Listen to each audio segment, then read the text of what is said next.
So I think before we get into some of the exciting things that come up in your book, today was a pretty big day in astronomy. There is some news about a black hole. Can you talk about that? Yes, a black hole is a cosmic roach motel. Everything checks in, nothing checks out. And we photographed it. This is incredible. History was made when we actually showed a photograph of a gigantic black hole. It weighs 6.5 billion, with a B, billion times more massive than the sun. It is 55 million light years away. It is a gigantic monster, and it's sort of like a unicorn. We physicists knew at some point this exotic object would be found. Einstein's equations predicted it in 1916. We've known for 100 years that a black hole could be lurking in the heavens, but we finally photographed it, and it was revealed this morning. Next, in a few weeks, we'll reveal the black hole at the center of the Milky Way galaxy. So tonight, when you go outside, look in the direction of Sagittarius. There's a raging black hole in the constellation Sagittarius in the center of the Milky Way galaxy. It weighs about 2 to 4 million times more massive than the sun, and it's in our backyard. So children ask the question, if the moon goes around the earth and the earth goes around the sun, what does the sun go around? And the answer is a black hole. So you talk about children asking questions, right? And you've talked about, that you had a moment when you were growing up of what sparked your interest in science, right? Yeah, when I was 8 years old, something happened which changed my life completely. They made the announcement when I was in elementary school that a great scientist had died, and they flashed a picture in the newspaper of his desk. And on the desk was a book, an unfinished book. And the caption said, "This is the unfinished manuscript of the greatest scientist of our time." So I was 8 years old. I said to myself, why couldn't he finish that book? It's a homework problem, right? Why didn't he ask his mother? So I went to the library, and I later found out his name was Albert Einstein. And that book was the theory of everything. He wanted an equation no more than 1 inch long that would allow us to, quote, read the mind of God. So I said to myself, wow, that's for me. I want to work on this theory of everything. And in fact, that's what I do for a living. I'm the co-founder of string field theory, one of the main branches of string theory. And we think that that is the theory of everything. That everything we see around us is nothing but vibrations of tiny strings. Each subatomic particle is a note on a vibrating string. What is physics? Physics is the harmonies we can write on vibrating strings. What is chemistry? Chemistry is the melodies we can play on vibrating strings. What is the universe? The universe is a symphony of strings. And then, what is the mind of God? The mind of God is cosmic music resonating through 11-dimensional hyperspace. That is the mind of God. I think for all of us who are not theoretical physicists in the room, we appreciate that clarifying explanation, really elegant metaphor as well. One of the things that I found when I was sort of thinking about questions that I might want to ask you or that might be interesting is that in looking at the breadth of your work, it's really hard to know where to start because your work spans an incredible range of fields, from the history of astronomy to string theory to theories of consciousness. And so I was going to ask you, what do you feel like is at the heart of your work? If your body of work were a solar system, say, what would be the sun kind of at its center? Well, when I write books, I write for myself as a child. Because when I was a child going to the library, I would look up things like the fourth dimension, like antimatter, like parallel universes. And there was nothing absolutely nothing in the library for a young kid who wants to know about all these fantastic things they see in the movies. So I said to myself, when I grow up and I become a professor of theoretical physics and I work on the unified field theory, I want to write for myself as a child. And then when I was in high school, I decided to put this into motion. So I went to my mom one day and I said, Mom, can I have permission to build an atom smasher in the garage? As one does. Yeah. I grew up in Palo Alto, where a lot of young people in their garages built machines. So I built a Betatron particle accelerator. I got 400 pounds of transformer steel, 22 miles of copper wire, and I built a 6 kilowatt, 2.3 million electron volt Betatron in my mom's garage. I plugged it in finally. I closed my eyes, I shut my ears, and I heard this huge crackling sound as 6 kilowatts of raw power surged through the capacitor bank. And then I heard this pop, pop, pop sound as I blew out all the circuit breakers and fuses in the house. So my poor mom, she'd come home from a hard day's work and say to herself, why couldn't I have a son who plays baseball? Maybe if I buy him a basketball. And for God's sake, why can't he find a nice Japanese girlfriend? Why does he have to build these machines in the garage? But it earned the attention of another physicist. A physicist took an interest in me at the National Science National Science Fair in Albuquerque, and he arranged for me to get a scholarship to Harvard. His name was Edward Teller, father of the hydrogen bomb. And from then to now, how do you feel like the course of your career has changed, or what, have your interests shifted since then, since that beginning of you want to solve the theory of everything? Yeah, that's still the goal, but as a hobby, I like to read science books. I'm a science junkie, and I have the privilege of interviewing hundreds of scientists for BBC television, the Discovery Channel. And whenever I interview these scientists, about one a week for my radio show and TV, I always ask them the key question, the question of all questions, and that is there intelligent life on the Earth? Well, I was watching the Kardashians on TV last night, and I'm convinced that there's no intelligent life on this planet. But maybe in outer space, there's intelligent life out there.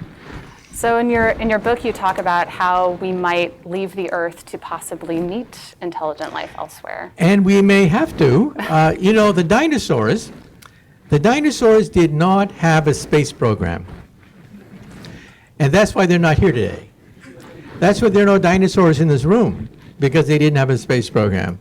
But we do have a space program. And prices are dropping every day. Things are getting cheaper. Silicon Valley billionaires are writing checks.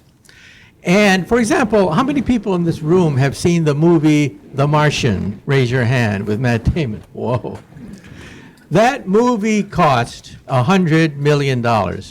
But the Indian government sent a probe to Mars for $70 million. So a Hollywood movie about going to Mars costs more than actually going to Mars. That's how much prices have dropped. And rockets are going to be reusable in the future. When we commute to work and you drive your car to work and park the car, do you junk your car and sell it for scrap after one trip? That's what we do for rocket ships. We take one trip in a rocket ship and dump it in the ocean. You'd bankrupt the world if every car had to be junked after one ride. That's going to change the economics of space travel when we have reusable rockets. So one thing I like about your book is you've structured it as sort of like we're starting with how do we get off the planet, right? How do we colonize our solar system, and then how do we think beyond that and beyond that? So when someone asks you, like, well, how close are we actually to living on Mars? How do you answer that? Well, first of all, we're going to the moon next year. After a 50-year gap, the SLS booster rocket is going to be fired up, and we're going to go to the moon. And not only that, there's going to be a traffic jam around the moon because Elon Musk has his Falcon Heavy rocket capable of going not just to the moon, but Mars. He has sent a Tesla sports car on a trajectory to Mars. And then we also have the richest man in the world, Jeff Bezos, or the former richest man in the world. He has the new Armstrong rocket. And then the Chinese have the Long March rocket. We're going to have a traffic jam around the moon pretty soon. And I think our grandkids may have the option of honeymooning on the moon. The moon is only 3 days away. That's a hop, skip, and a jump. So the moon is closer. Mars is a little bit farther, right? You talk in your book about also possibly colonizing some of the moons around Jupiter and Saturn. How do you imagine us getting there? Like how far, I mean, is this within our generation, our lifetime? Well, starting next year, we're going back to the moon with an unmanned space probe that'll orbit around the moon. Around 2023, humans will go back to the moon. And so we'll begin the process of making the moon a base to eventually go to Mars. And then SpaceX already has the preparations for a Mars rocket. It is a huge rocket, the biggest one ever conceived. It's called the BFR, the biggest rocket. B for big, B for big, R for rocket, and F for your imagination. It's already being built. So we're already laying out the steps to go to Mars. And when Elon Musk was a high school student, he read the book Foundation by Isaac Asimov. How many people have read the Foundation series by Isaac Asimov? Then you know that that is a dream of becoming a multi-planet species. It's not going to happen anytime soon, but we may begin the process of terraforming Mars perhaps in this century. I love how you talk a lot about science fiction, and that there's, that science fiction has both inspired and predicted some of the technological advances that we've seen and some of the things that we learn about our universe. Do you have like a favorite anecdote or story of where fact and fiction have intersected? Well, I'm on radio, and people call me, and many times people say, "Professor, you're wrong. You're wrong because the aliens are already here. They're not in outer space. They've already landed with their flying saucers." So I tell them, "Well, how do you know?" And they say, "Well, they've been kidnapped by flying saucers." So if any of you have ever been kidnapped by a flying saucer, for God's sake, steal something. There's no law against stealing from an extraterrestrial civilization. No law whatsoever. Steal anything, an alien chip, an alien hammer, an alien paperclip, anything, so you have bragging rights about going into outer space on a flying saucer. I like that idea. Noted. Not that Google endorses any kind of that activity. But there's no law against stealing from an extraterrestrial civilization. Should there be? No. No. So what are once we've sort of established a presence within our solar system and we know how to get around, what's beyond that? Well, already we physicists are looking at starships. NASA has a 100-year Starship program. My colleague, the former Stephen Hawking, already was responsible for the Breakthrough Starshot program to send the first Starship to a nearby star. It would be the size of a postage stamp. It's a chip with a parachute inflated by a bank of laser beams, which would accelerate it to 20% the speed of light, and it would reach Alpha Centauri in 20 years. And so we are talking about the first microchip Starship to take us to the heavens. And then we physicists have looked at ramjet fusion engines. Fusion engines, of course, we don't have them yet, but one day we will. Ramjet fusion engines require no fueling whatsoever. They scoop up hydrogen in the forward direction like an ice cream cone, burn interstellar hydrogen in the engine, and run forever with no refueling whatsoever. That's the ramjet fusion engine, which could possibly take us to the nearby stars. And then even beyond that, there's a possibility of maybe using a black hole. And of course, just this morning, we had the first picture ever of a black hole that's been revealed to the public. And what is a black hole?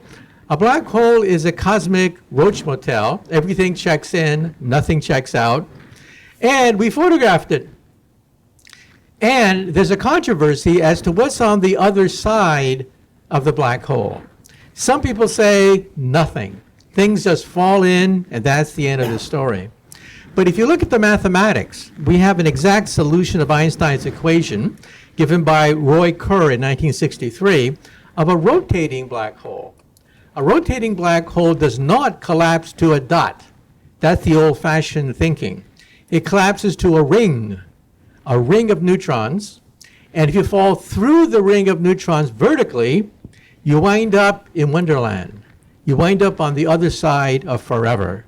It's a gateway to a wormhole. And if you fall through a second time, you wind up on a second parallel universe. So it's sort of like hitting the up button of an elevator. You have different floors. Each time you go to a different floor, every time you go through the gateway. And then the question is that a solution of Einstein's equations? And the answer is yes. What's the catch? There's always a catch someplace. And that is, we don't know how stable the wormhole is. That requires us to go beyond Einstein. Einstein's equations give us rotating black holes where there's a gateway to a parallel universe. That's Einstein's theory. However, we don't know whether radiation effects, that is quantum effects, will destabilize it. That's where string theory comes in. String theory is a quantum theory, and we can calculate quantum corrections and calculate the stability of the wormhole. But that is still an active area investigation. And then the question is, if you go through the wormhole, can you go backwards in time? And the answer is yes. These things are potentially time machines as well. And then the question is, what happens if you go backwards in time, meet your teenage mother before you're born, and she falls in love with you? Well, you're in deep doo-doo if that happens. But yeah, the quantum theory does make possible the fact that you might be able to build a time machine if you can stabilize the Kerr metric. Mm-hmm. Did we have anyone who wanted to ask Professor Kaku any questions? Hi, so I wanted to ask about string theory specifically. And one of the things that I understand about string theory is that it's proven very difficult to find tests to find out whether string theory is actually the way the universe works or maybe there's some other way that the universe works. And I wanted to get your thoughts on that on a sort of a philosophical level. Do you think that you eventually will discover some aspect of string theory that will be verifiable? Or do you think that we're sort of destined to have to guess at some level of what's going on at the very most basic levels of the universe? Well, first of all, we have the mystery of dark matter. Dark matter holds the galaxy together, and that's why we're here today. If there was no dark matter holding the galaxy together, the galaxy would have disintegrated billions of years ago, and we wouldn't be here to talk about this question. And then what is dark matter? It is invisible, and it has gravity. If I held it in my hand, it would seep through my fingers, go right to China, reverse direction in China, and oscillate between here and China. And then what is it? The leading candidate for dark matter is the photino, the next octave of the string. We are the lowest octave of vibrating strings. We can fit protons, neutrons, electrons using a very low energy approximation to string theory. But string theory has higher vibrations. The next vibration up is the photino. Photino has mass, it has gravity, but no electromagnetic interactions. It's stable. That, we think, is dark matter. And we hope to create it with the Large Hadron Collider or the next generation beyond that. Already the Japanese, the Chinese, and the Europeans are proposing the next step beyond the Large Hadron Collider. The Japanese have the ILC. It's a linear accelerator. The Chinese are also proposing a linear accelerator. And even CERN is proposing the next generation beyond that. We may find dark matter in the laboratory, and that could clinch it right there. Thank you. Hi, Professor. What are your thoughts on quantum computing and like the future of it, and how long do you think Google will be able to deploy a quantum computer into our data center? Well, as you know, Moore's law is slowing down. Moore's law is the reason why we're here today. If it wasn't for Moore's law, there would be no Google. But it is slowing down, and it's bumping up against the quantum principle. Right now, your Pentium chip has a layer about 20 or so atoms across at minimum. In another 10 or so years, if you just extrapolate, it'll be 5 atoms across. When you hit 5 atoms across, all hell breaks loose. The Heisenberg uncertainty principle takes over. You don't know where the electron is anymore. You get leakage, and you get heat generation, so much that you could fry an egg on a microchip. Moore's law is already slowing down. You can talk to any physicist, we're beginning to hit the quantum limit. So we have to go beyond silicon. In other words, Silicon Valley could eventually become a rust belt, like the rust belt of Pittsburgh. Eventually, yeah, Silicon Valley could become a rust belt, and we have to go to the post-silicon era. We have to go to photonic transistors, molecular transistors, protein transistors, DNA transistors, atomic transistors, photonic transistors. We physicists are looking at all sorts of alternatives to silicon, but there's a catch. None of them are ready yet for prime time. I would put my money on molecular transistors, like graphene. We can make a transistor out of a single atom of carbon. That's pretty good. But we cannot machine it. We cannot mass produce it. We cannot engineer it. It's a technical problem.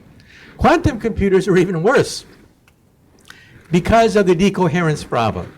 I was in Moscow just a few months ago. I actually met with Medvedev and the leader of Alibaba. And yeah, everyone's working on quantum computers. The Russians are, the Chinese are, we are, of course. But there's a problem, decoherence. Every time someone sneezes in a block away, the coherence of your quantum system disintegrates. So I'm not saying we can't do it. I'm saying it's probably decades away. The turning point is 50 qubits. If you hit 50 qubits, quantum bits, then you could surpass any known digital Turing machine. But how do you go beyond that yet? We don't know because of the decoherence problem. I have friends working on this. This is a multi-billion-dollar question. There's going to be a new Silicon Valley emerging from all this, probably a quantum valley, and it's up for grabs. Nobody knows what's going to replace silicon. Thank you. Hi, Professor. I wanted to ask a general question about projecting or predicting into the future. So generally when sci-fi writers or futurists try to predict into the future, they'll look at the state of technology or the cutting edge around them or in the last couple of years, and they'll try to extrapolate forward. We've already seen that, like back in the 60s, people were predicting that by now we'd have flying cars and hoverboards and we'd be vacationing on the moon. And instead we're, sending cat pictures across the world, right? So when you're predicting out into the future, how do you account for that kind of uncertainty? How do you have confidence in your predictions? Well, first of all, people forget that when they look at flying cars, that was the creation of cartoonists. Most people's understanding of the future comes from cartoons. I'm a physicist, not a cartoonist. We knew that flying cars would be hard to do, but possible. In fact, I was just in Dubai last month, and we are going to have flying cars. Dubai is already in the final stages of signing contracts for a fleet of flying cars. So yes, flying cars are coming, but hoverboards are not. Hoverboards would violate the quantum principle. We do not have anti-magnetism because the antiparticle of the photon is the photon. Therefore, there's no such thing as anti-magnetism or even anti-gravity that Michael J. Fox can use to skirt across a wooden floor. And so we're not going to have hoverboards, but we will have flying cars. Now, I'm a physicist. When I try to project the future, first I look at Moore's law, so I see where we might be in the coming decades, okay? And I realize that, yes, artificial intelligence is coming, but we're going to hit a brick wall at a certain point, or perhaps a problem when Moore's law is eventually sealed off, and robots are not going to become arbitrarily intelligent. But I'm a physicist. I realize that with ingenuity, we could make them smarter and smarter. For example, right now, our most advanced robot, or one of them, is Asimo. You've probably seen him on TV. It's like a little boy who can run, walk, climb up stairs, dance. And I interviewed the creator of Asimo for BBC television. And I asked him, how smart is the world's smartest robot, your robot, Asimo? And he was very frank. He said that Asimo has the intelligence of a cockroach, a retarded cockroach, a lobotomized retarded cockroach. But I could see that, yeah, you could extrapolate.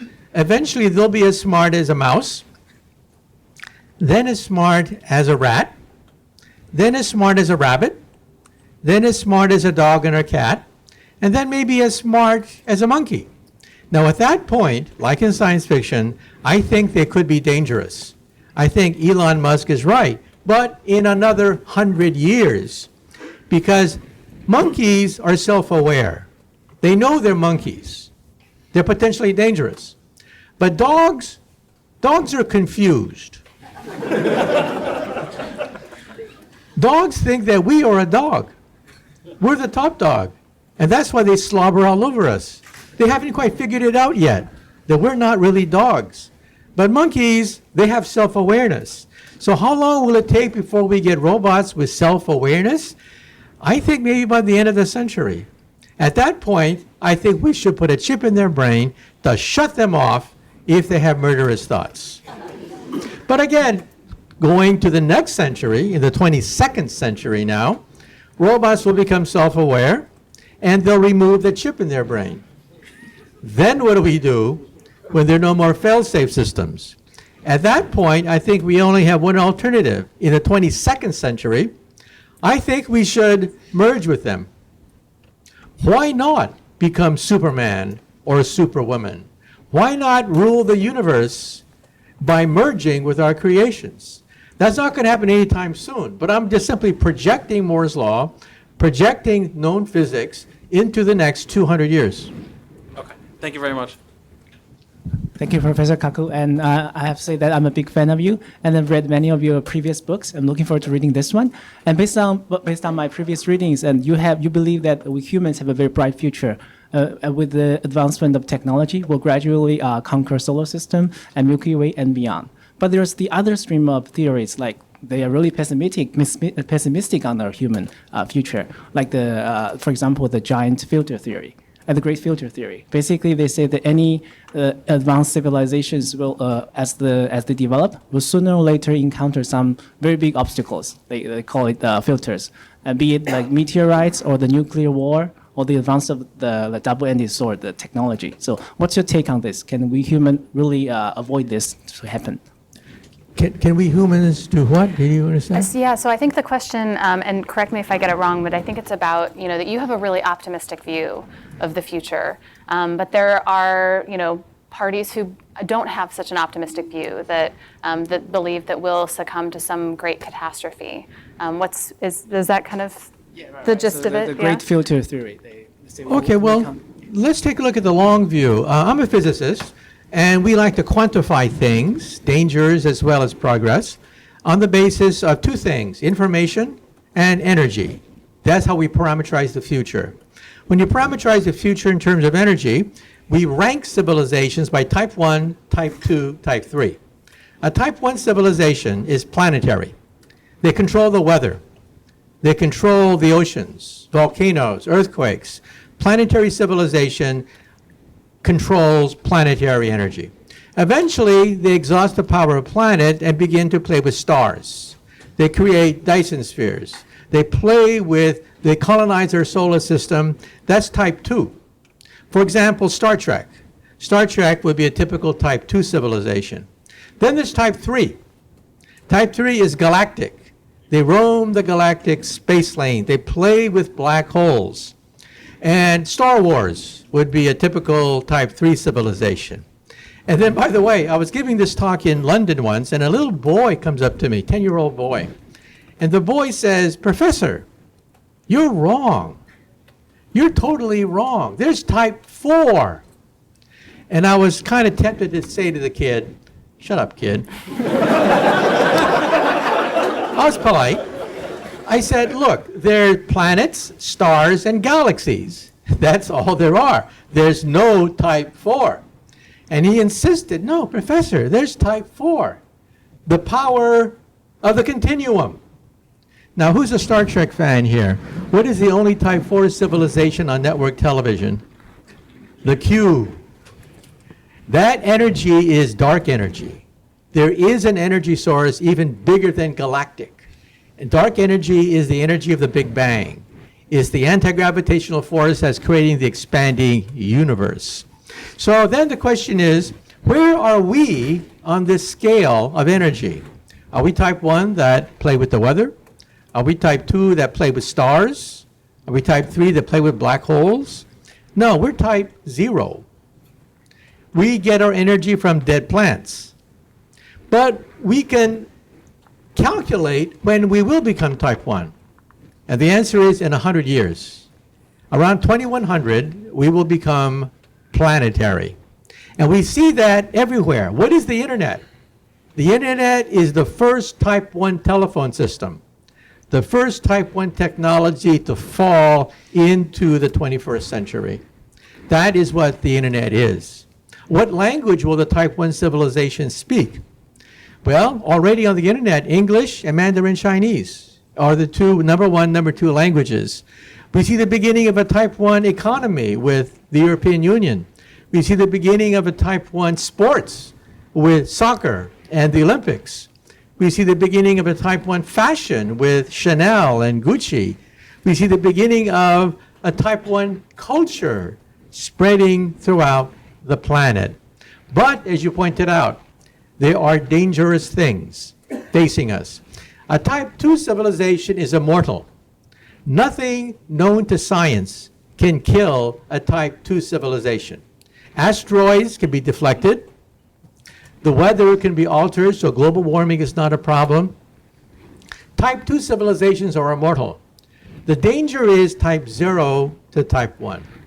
That is the most dangerous transition of all, because we have all this sectarianism, fundamentalism, racism, whatever, coming from the swamp.